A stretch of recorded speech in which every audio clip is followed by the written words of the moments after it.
Welcome back to Reciprocal Wines and part 2 of our very special interview with South African wine icon, Michael Fridjhon. So this is a Cabernet Merlot, so it's a Bordeaux blend. It's from Saint-Julien in Bordeaux. And it was really an extraordinary discovery. There's a fellow called Jan Schuyler, whose family has been a negociant and importer in Bordeaux for 3 centuries, which is, by the way, not the longest wine family or the oldest wine family we deal with. We deal with the Frescobaldis, who've been making wine for over 700 years. So, when we say family businesses count, they really do. Anyway, Jan's family also owns a chateau in Margaux, Chateau Kirwan, and because he is an owner as well as a negociant, he has really good relationships with many of the other Cru Classé chateaus.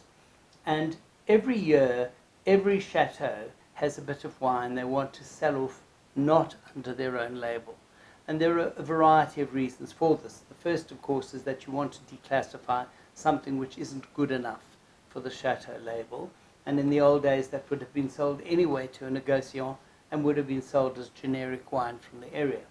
But increasingly, the chateaus declassify through a number of tiers. You have the Grand Vin, the one that gets the highest possible price. Increasingly, there is a second label which bears the chateau's name in one form or another and gets pretty smart pricing today. You can get, Chateau Margaux, and that's a 20,000 Rand bottle of wine, and then you get Pavillon Rouge to Chateau Margaux, and that's 1,000 to 2,000 Rand a bottle. And at the end of that process, they also need to make sure that the market is short of stock. One thing you don't want to be doing is pushing wine out at those price points. So they short the market even in great years. This Saint-Julien comes from a Cru Classé chateau from the 2015 vintage, which is an extraordinarily good vintage. And you'd say to yourself, why would anybody be declassifying a 2015 from a Saint-Julien estate?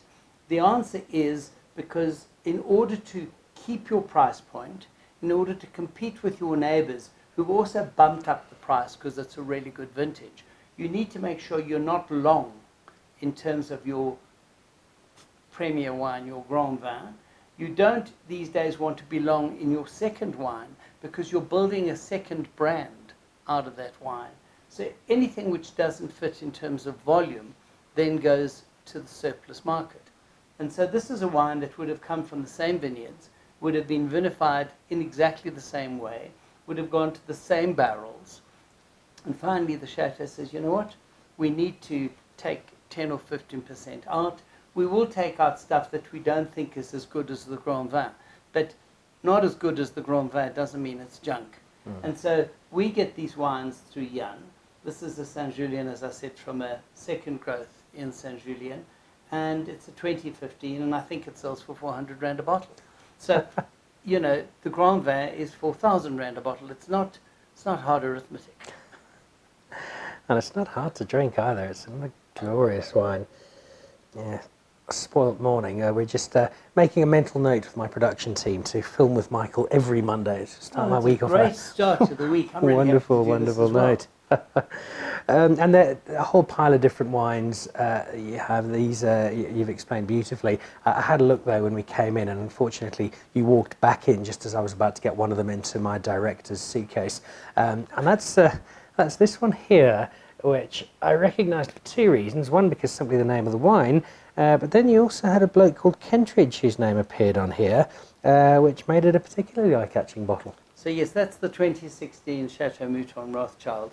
The late Baron Philippe sort of started the artist series wine labels back. I mean, he really did, in fact, started temporarily in 1923, I think. The market didn't like the idea and didn't like the label, so he restored the idea from 1945 onwards. Every year, an artist is invited to do a label for Mouton, and they get paid in wine, and it's a great honor to be the artist on the Mouton label, and the first and thus far the only South African artist to have been invited to do that was William Kentridge. And you can see Kentridge style and the top band of the label. And when William did get the brief and the Moutons came in, we spoke to him and said, listen, would he sign a few of them, and we would use the additional revenue to raise funds for a scheme that he approved of, in this case, a literacy scheme. So there was a premium on the Mouton labels, and it's done wonderfully. It's raised a few R100,000 for literacy. It's fantastic. So that strikes a particular chord with me, Michael, because the Chateau Mouton Rothschild is to France, and I know you'll be the first to agree with this as a world-acclaimed expert on the world of wine, is effectively Mukuyu wine in Zimbabwe. Those would be the two Grand Cru of the respective countries. And if you go back probably 30 years now or so, the Mukuyu winery ran a competition in Zimbabwe exactly along the same lines, where an artist would create the label for a series of wines, and the only artist to have ever done a label more than once is my father, and the works in question sit in the National Gallery of Harare in Zimbabwe, or at least they did the last time I was up there. Well, and if they're not, I hope they fetched a great price. So, and these artist series labels, I mean, obviously it was a kind of USP for Mouton. It's now done by many people, but it is an honor, and if it's a great wine, it's easier to attract great artists. I mean, as you probably know, everything from sort of Miro, Picasso, Francis Bacon, huge number of great modern artists have done the Mouton labels, and there is a gallery at Mouton of the works of art and of the labels, and it's become a real collectible. The danger of collecting, just as an aside, is if you have a complete vertical from 1945 of every different artist's Mouton, you don't open a bottle, do you? Yeah, it's like those signed bottles that you feel compelled to keep somewhere. Kentridge being on the label steers us nicely in the direction of the other country about whose wine you are so not just deeply passionate but also greatly championing of, and that is here in South Africa. If your Burgundian experience flicked a switch early on in your wine career as to the direction you were going to take, was there a South African equivalent? There absolutely was, and it was partly prompted, oddly enough, by Burgundy. I had been to a wine shop that had an extraordinary pile of La Tâche, which is one of the 2 or 3 best Burgundies you can buy, for the princely sum of R14.30 while I was a student. And I bought up what was in the bin. It was at a Solly Kramer's in Admiral's Court in Rosebank. And I said to the manager, as I helped myself to all 14 or 15 bottles, which even then struck me as a great buy, I said to him, how about a discount? Seemed a reasonable enough request at the time. He said, no, I can't give you a discount, but I'll give you a case of wine. And he gave me a case of, and it really had been out of stock for a few years, the 1968 Nederburg Selected Cabernet. And I know this is not going to sound as great as it was. I've still got a bottle or 2 left of it. It was an extraordinary wine. It had an intensity and a richness and a sweetness of fruit, which was very typical of that era.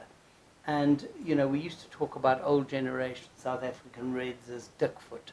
But in fact, it was creamy. The tannins were perfectly ripe, and the aromatics were just those kind of deep red and black fruit notes.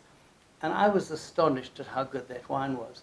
And years later, and even now, I run a collection of old South African reds. I do it because I think it's vitally important that young winemakers have a sense of what was done in the past, and B, the age-worthiness of those great wines. And so, in normal years, not COVID years, as a curtain raiser to the Old Mutual Trophy Wine Show judging, on the Sunday night, the judging starts on the Monday, the international judges have arrived, the local judges are all in situ, we invite a few people, and we taste anything from 15 to 25 old South African reds, many of which now come out of that collection. And the rule is that the whites have to be 15 years or older, and the reds have to be 25 years or older. And we've certainly had wines 60 and 70 years old in amazing condition, perfectly aged, and we tend to be dismissive about what the more rustic South African wines were like. But there were really great wines made in that era, and I think we're back to making them now. There was a really bleak period in the 80s and 90s when winemakers discovered wood but didn't know how to choose good wood. And the fruit was still quite green, and we were trying new clonal material. I think that's an era we have to be careful of. But from certainly the early 2000s onwards, the industry has been the most exciting wine industry in the world. And that's not just my opinion.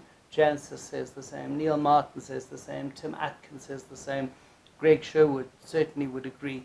We have been doing things that really set us apart from those kind of wannabe wine industries that are simply trying to make French or German or Spanish lookalikes. And we see it in South Africa's performance in competitions like the Six Nations, which started off with the link to rugby as the Tri-Nations, South Africa, Australia, and New Zealand.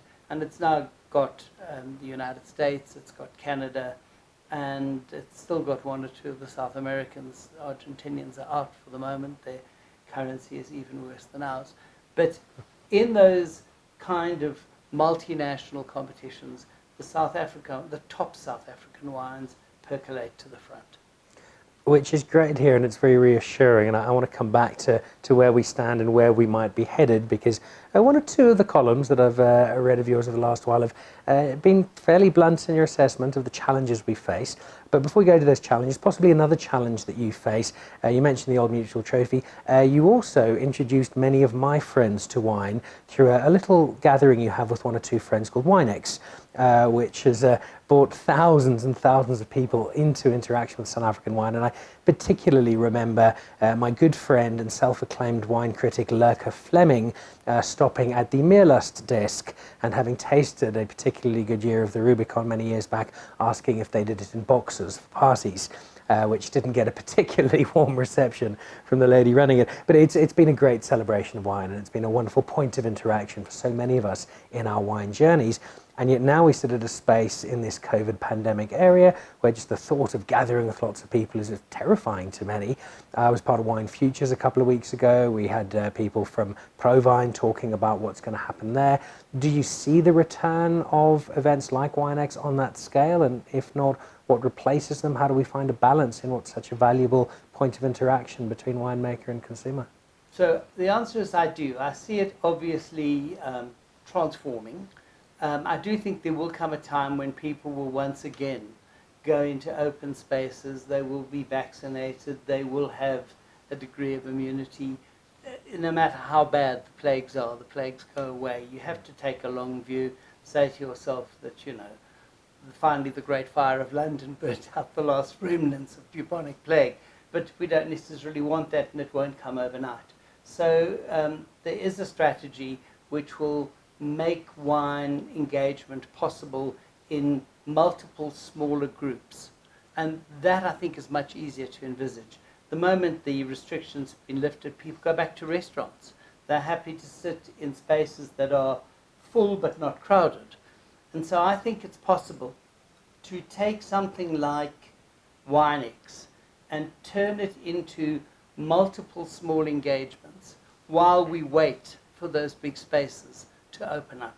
And they will open up. It is impossible to imagine that there will never again be a large event at the convention center. And I think we do need both, because there is a real need to have that one-on-one engagement with the winemakers, not with somebody representing the winemakers. And the winemakers don't want to pour really good wine at events where people simply stick out a glass and say, give me some. They want to be able to talk about what's in the glass. Last year, when we couldn't run WineX, we did that online show where essentially we asked the wineries to send us 5 clips each in which they gave a little bit of background to the estate and then talked about the wine that was on the table, so to speak. And those are still on the WineX site today. There are 260 of those little movies. They are a moment of wine tourism as much as anything else. They are the most beautiful, 5-minute clips with some drone footage and the winemaker standing in the vineyard and saying, if you look at the stones, we tell you this wine is life from stone, because it is from stone. And you can go and get the wine and taste the wine and click onto the Winex website and have that engagement that is so important with the winemaker. But what we really want is that face-to-face engagement, and that will come back, and it will start, as I said, in smaller groups, and the idea is to have multiple smaller groups while we wait for those moments where people also can go into a social event. And that social event, the 3,000 or 4,000 people a night at Winex, has changed the way wine is consumed in Gauteng. If you look at that audience, it represents the new South African demographic absolutely perfectly. Wine has become the beverage, the most agnostic of all beverages, alcoholic beverages in South Africa. It reaches more people and it is more exciting. And that we don't want to lose. We have to keep that huge room of people, because it's a once-a-year moment in which the kind of world of wine meets under a single roof. And it has inspired so many new wine drinkers, so I agree entirely. And as somebody who spends so much time hosting events and being part of events, I can't wait for them to come back. And it will get there.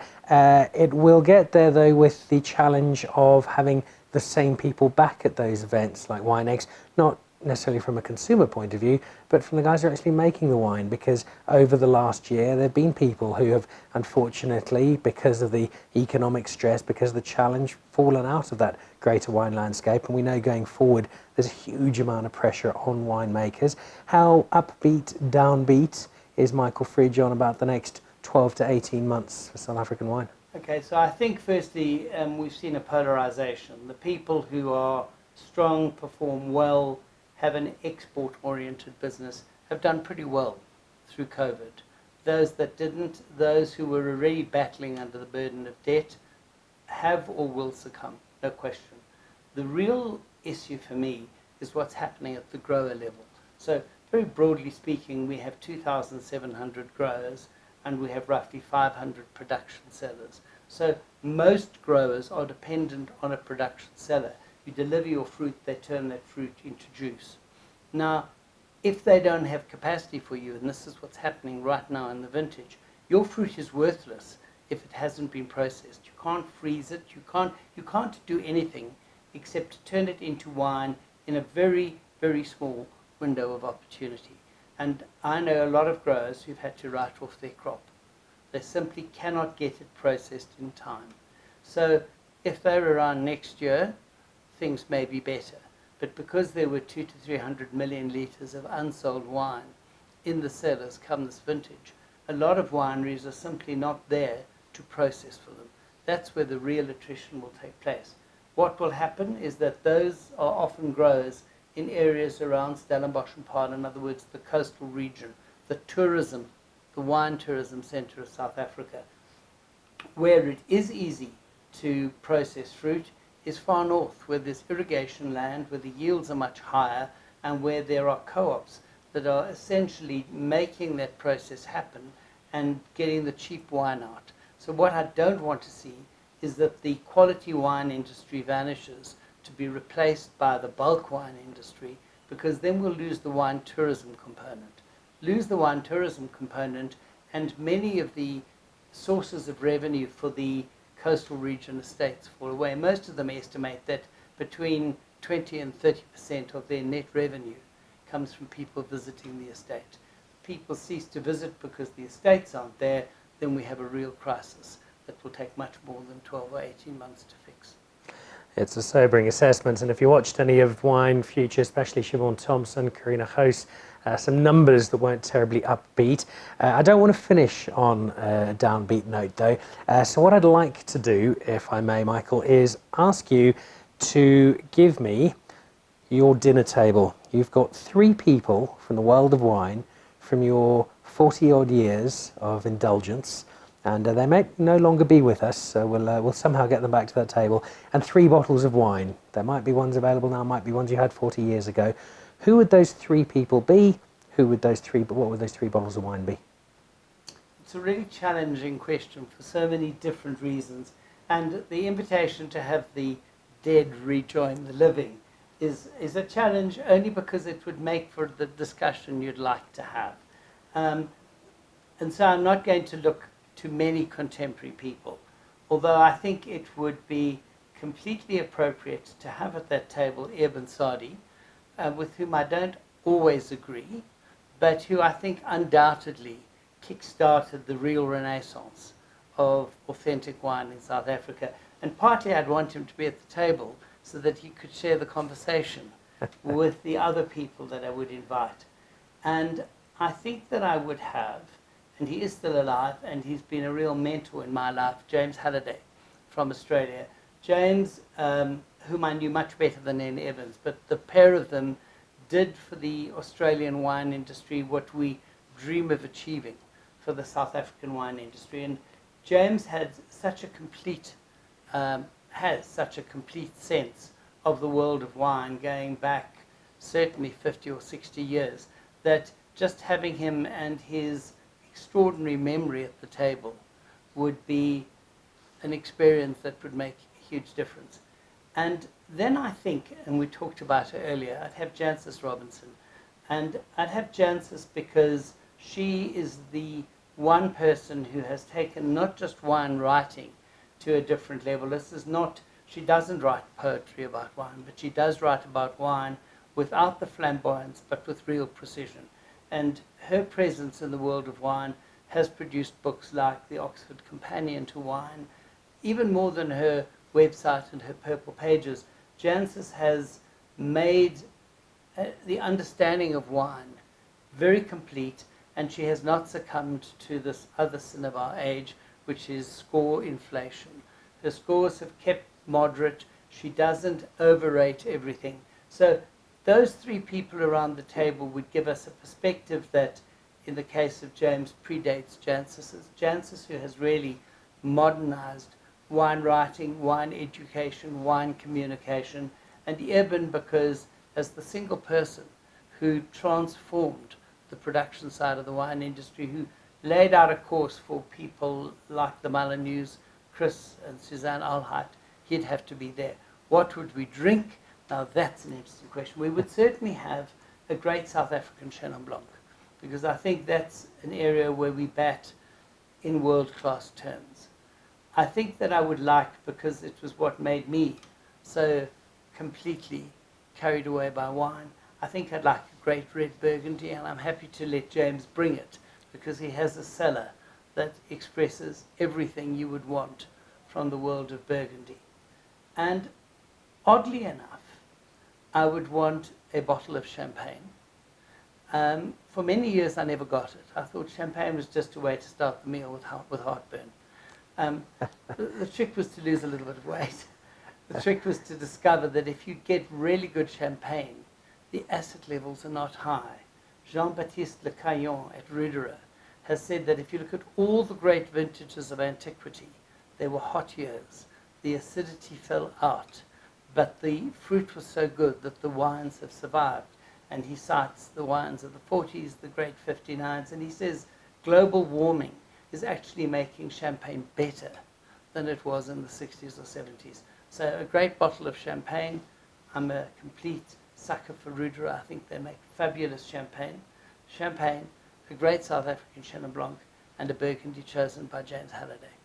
It is a fabulous dinner. I can tell you that you have got at no charge whatsoever your waiter for the evening, who will make up with enthusiasm what he might lack in polish, and will listen in eagerly to what would be some fascinating conversation, which is exactly what we've had today, Michael. So thank you for everything you continue to do for South African wine, opening our eyes in so many different ways. I think it was Jancis who called you the finest South African wine writer. Will you speak a fairly good game about it as well? And thank you for that. And probably my only sadness is that we didn't get to see more of you on the international cricket arena. Ah, me too. Michael Fridjhon, thank you very much. Thanks, and thank you for some you. lovely, lovely wine. A rare treat and a great honour for Dan Really Likes Wine, spending some time with Michael Fridjhon, who has so many different interests in the great world of wine. And I don't think it'll be too long before we have him back, partly because I love listening to him, but mostly because, gee, he gives us fabulous wine. Cheers.